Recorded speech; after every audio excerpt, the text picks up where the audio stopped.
je suis allée carrément dans la rue. Je suis allée dans la rue, on a distribué des sandwichs, on a distribué des bartendes, des jus également pour les sans-abri. Parce que c'est bien beau parler de ceux et celles qui n'ont pas un toit à se mettre sur la tête, mais encore faut-il comprendre leur réalité. J'étais accompagnée de l'abbé Claude Paradis, que vous connaissez très bien, prêtre du diocèse de Montréal, fondateur de Notre-Dame de la Rue, cet organisme qui existe depuis déjà plusieurs années. Monsieur Paradis, merci d'être à l'émission aujourd'hui. Bien, avec plaisir. Merci de l'invitation. Il faut dire que la réalité de la rue, je crois qu'elle est mal comprise. Oui. On voit beaucoup de gens Oui. tourner le regard quand on voit un sans-abri, avoir peur, même des sans-abri. Est-ce qu'on devrait vraiment avoir peur? Non, pas du tout. Faut être sensibilisé à ça. Moi, ça fait 29 ans que je fais ce truc-là dans la rue. Il n'y a jamais personne qui a été agressif contre nous. Au contraire, on est très respectés, on est très... Comme vous avez vu hier, les gens sont très polis. Alors, Mais moi, ce que je réalisais hier, au fait, c'est que les gens avaient besoin de parler puis de communiquer. Énormément, oui. Alors, faut être écoute.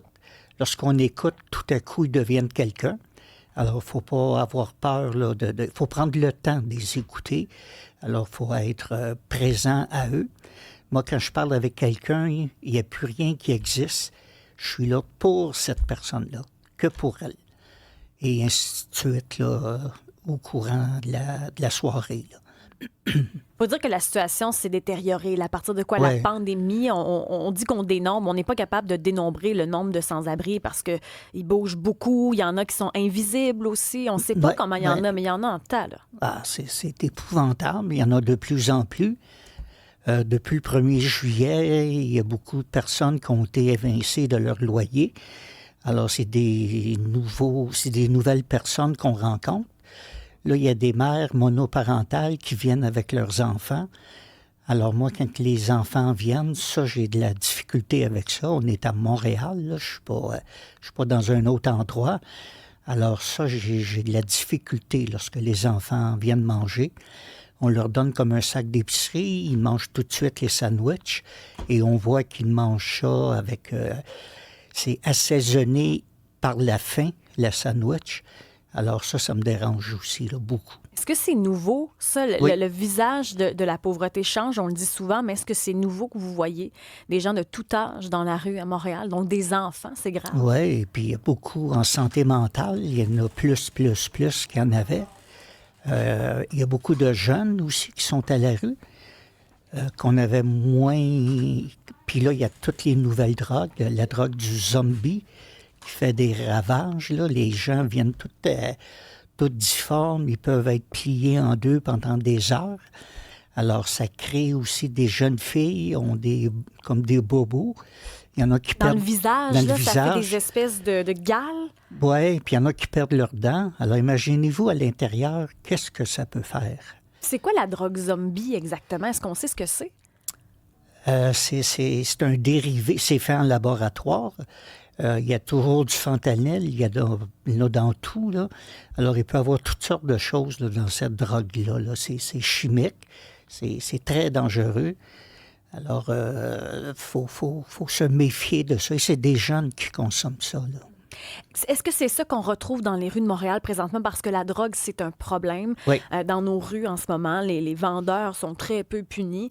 Qu'est-ce qu'on retrouve dans nos rues? Vous avez dit zombie, il faut faire attention. Ça crée de grands dommages. Il y a le crack,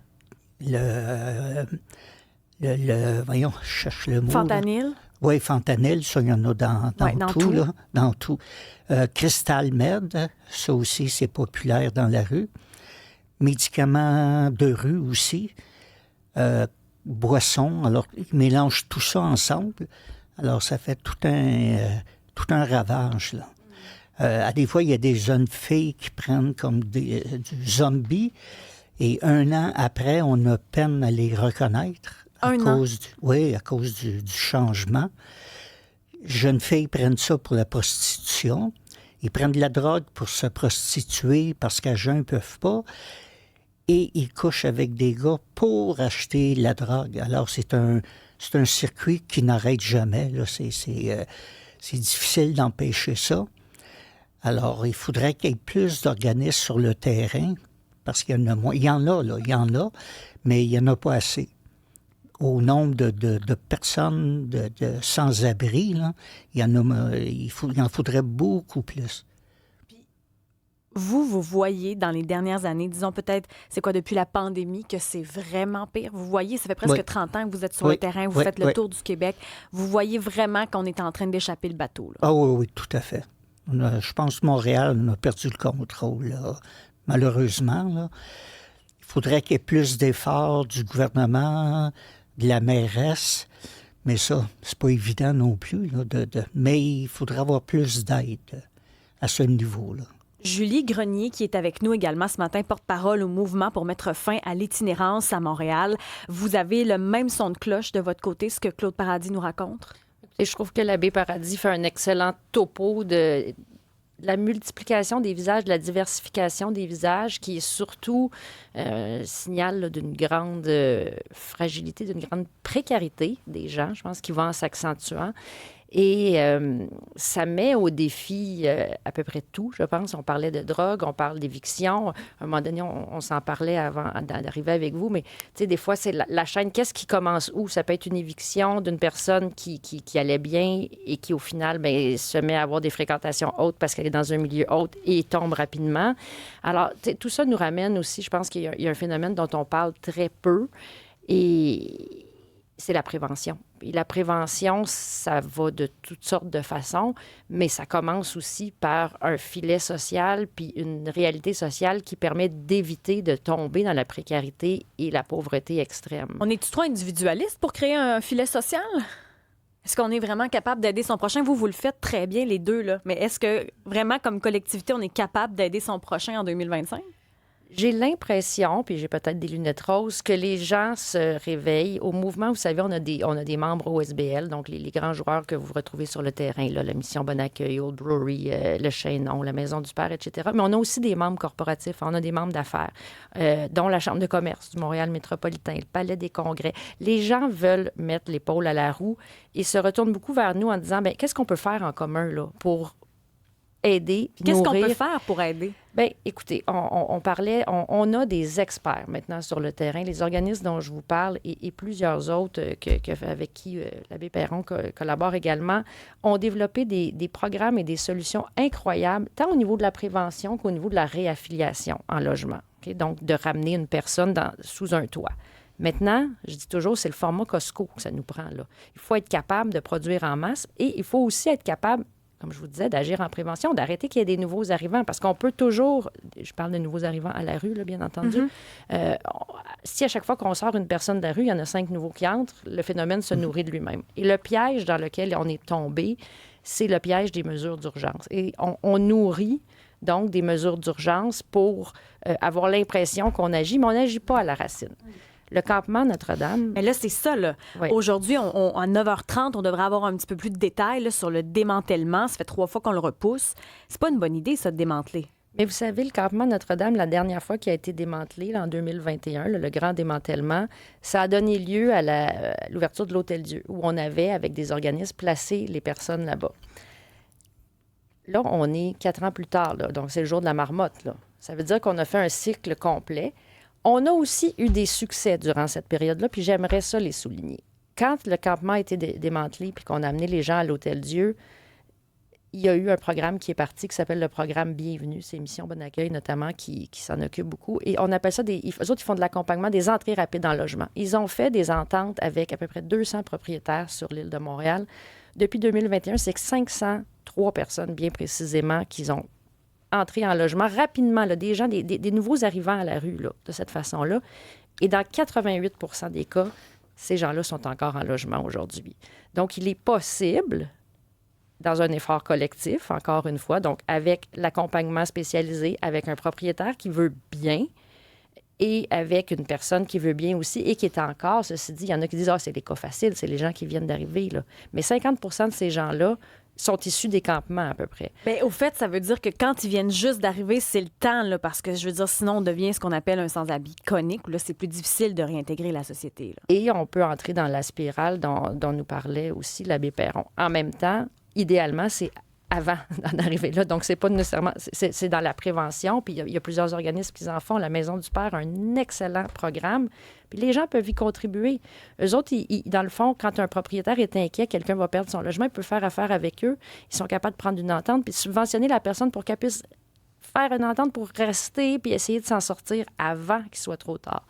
Donc, il faut être imaginatif, il faut être solidaire aussi. Là. Mais là, le fait de démanteler, vous faites un campagne, parce que là, au 187 Cube Radio, ça fait réagir. Là. Moi, j'habite à Montréal. J'ai l'impression que les itinérants ont pris le contrôle de la ville. Drogue, saleté, attaques, scènes obscènes. Sur Notre-Dame, c'est vraiment un dépotoir et les gens autour se font voler chez eux. Vous pensez quoi de ce genre de commentaires-là, M. Paradis, l'abbé Paradis? C'est fort possible là, c'est sûr qu'il va y avoir des plaintes. C'est comme je suis pour l'itinérance, mais pas dans ma cour, surtout pas. Alors, ils sont tassés aussi, là, vu le démantèlement. Alors, il y en a plein de tentes un peu partout à Montréal. Alors, on les invite. C'est une roue qui tourne, là. Alors, les gens ont certaines... Il y en a qui n'ont pas vraiment conscience de qu'est-ce qui se passe dans les campements. Alors, les gens ont peur. C'est toujours la peur, là, c'est toujours... Et il y a un phénomène à Montréal qu'on ne parle jamais. Moi, en 2024, j'ai eu 42 décès sur les trottoirs, dans les ruelles, dans les parcs. Alors, je sais le nombre parce que c'est moi qui fais les funérailles. Alors, on a eu 42. Et ça, on en parle très peu de ça. Et c'est des jeunes, là. Beaucoup de jeunes sur mes 42. Oui. Ils ont quel âge à peu près? Il y en a qui ont 15, 16 ans, 17 ans, qui sont à la rue pour... Ils décèdent de froid? D'overdose? Non, d'overdose. Oui, d'overdose. Il y a beaucoup d'amputations, les doigts, les orteils aussi. Beaucoup décèdent de froid. À chaque hiver, il y en a toujours. Mais c'est beaucoup des overdoses. Alors, 42, juste Montréal, c'est quand même énorme, là. 42 personnes qui décèdent tout seuls. Tu vis seul dans la rue, t'es pas... t'as été repoussé, t'as été abandonné, et là, tu décèdes seul encore une autre fois. Alors, c'est pour ça que je me dois de faire une genre de cérémonie pour ces gens-là, à cause de la dignité de la personne. Peu importe ce que tu es, tu as une dignité, là. Alors, il faut travailler ça aussi, la dignité de la personne. Moi, je mets ça beaucoup en relief. Quand je parle aux gens de la rue, je leur dis, tu sais, tu as une dignité, hein. T'es quelqu'un, là. T'es pas un rebut de la société, là. T'es vraiment quelqu'un. Moi, je l'ai vu hier, le respect. Oui. Quand vous êtes arrivés, on était 3. Les gens vous respectent, ne se sentaient pas en danger, ce qui fait que personne ne voulait vous attaquer. Vous disiez, c'est une sandwich par personne. Non, on vous en donne pas 2. Les gens ne dépassaient pas la limite. Il n'y a personne qui essayait de crier, de pousser, de cracher. J'ai pas vu ça. J'ai senti un respect et un non-jugement. Donc, ils se sentaient dans ce qu'on appelle maintenant le safe space. Moi, c'est ce que je chantais quand on est arrivé. On était derrière le complexe des Jardins, entre autres. C'est là où vous allez. Dans le centre-ville aussi. Là, hier, c'était... Old Oberoi Mission. Bon, où on était, puis j'ai trouvé que ça s'est bien passé. Puis, il y a beaucoup de partage entre eux. Disons qu'on donne un sac d'épicerie. Des fois, on a des sardines. Alors, quelqu'un qui n'aime pas les sardines va échanger sa boîte pour autre chose. Alors, il n'y a pas de perte. Tout le monde s'entraide, tout le monde font des échanges de nourriture. Mais on ne peut pas emmener n'importe quoi, comme des crudités, des pommes, des bâtons durs, là. Ils n'ont pas de dents, ils n'ont pas de prothèses, alors c'est difficile pour eux de manger ça. Alors, il faut emmener une autre nourriture. Maintenant, on a des musulmans à la rue. Alors, ils ne mangent pas de porc, ils ne mangent pas de jambon, tout ça. Alors, il faut faire autre chose pour eux aussi. Alors, c'est plein de petites choses comme ça, hein, qu'il faut savoir, qu'il faut être dans le milieu là, pour vraiment comprendre et savoir. Nous, c'est de l'apprivoisement qu'on fait beaucoup. Et j'ai un médecin qui vient avec moi tous les jeudis soirs. Alors ça, c'est très précieux. Très, très précieux. Pourquoi le démantèlement n'est pas une bonne solution? Parce que là, ces gens-là vont se retrouver quand même dans la rue, là, dans le sens où là, on démantèle un campement, mais là, ils n'ont toujours pas de maison, là, ils n'ont toujours pas de toit.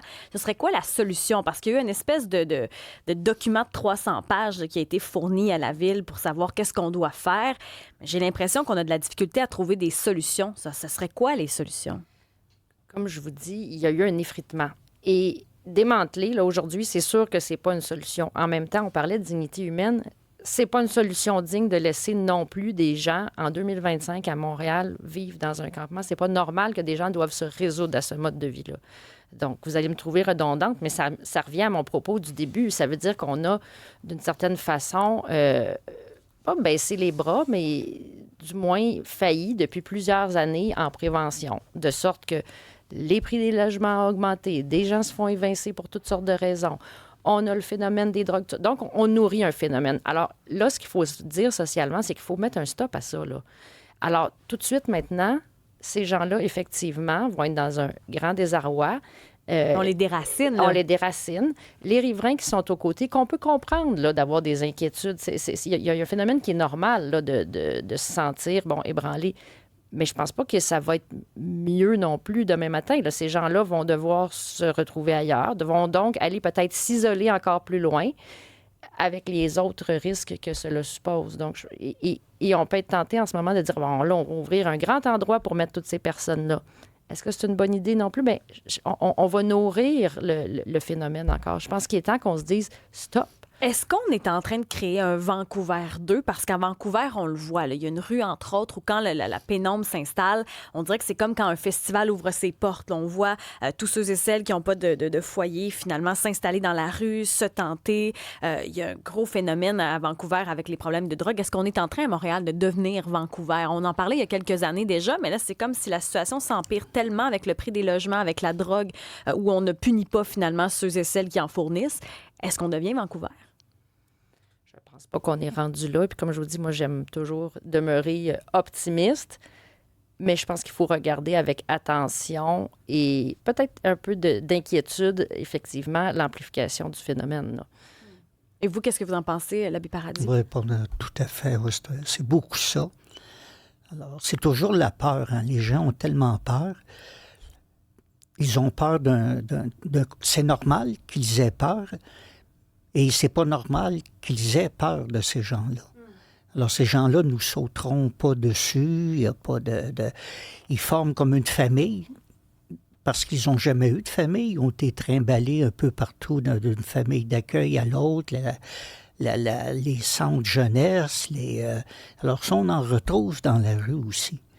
Il y a les jeunes qui font de la prostitution. Souvent, c'est des mineurs qui vont vendre pour des gangs de rue. Alors, si le mineur se fait arrêter, bien, la sentence est beaucoup moindre, mais c'est rare qu'ils vont se faire arrêter parce que les policiers cherchent à la source, la tête, c'est ça. Alors, ils recherchent beaucoup plus ça. Moi, je pense qu'au mois de septembre, je vais faire le tour des partis politiques pour donner mon nom pour être consultant. Pour qu'il y ait des choses qui avancent, pour que la rue ait un droit de parole. Je veux représenter ces gens de la rue qui n'ont pas de voix, qui n'ont pas de parole. Est-ce qu'il y en a des élus qui sont déjà allés vous visiter à la Fondation? Est-ce qu'il y en a qui sont allés vous voir pour regarder vraiment comment ça se passe sur le terrain? Non, pas du tout. Aucun élu? Aucun. Ni au municipal, ni au provincial? Ni au municipal, non. Pas avec nous, du moins. Non, pas du tout. Personne? Personne. Personne. Si vous voulez ajouter votre voix à la discussion, 187 Cube Radio, 1-877-827-2346. Quand vous envoyez des sans-abri, vous réagissez comment? Est-ce que vous en avez peur? Est-ce qu'au contraire, vous essayez de leur donner à manger? Vous réagissez comment là, quand vous les voyez, les plus démunis, là, les sans-abri? 187 Cube Radio, 1-877-827-2346.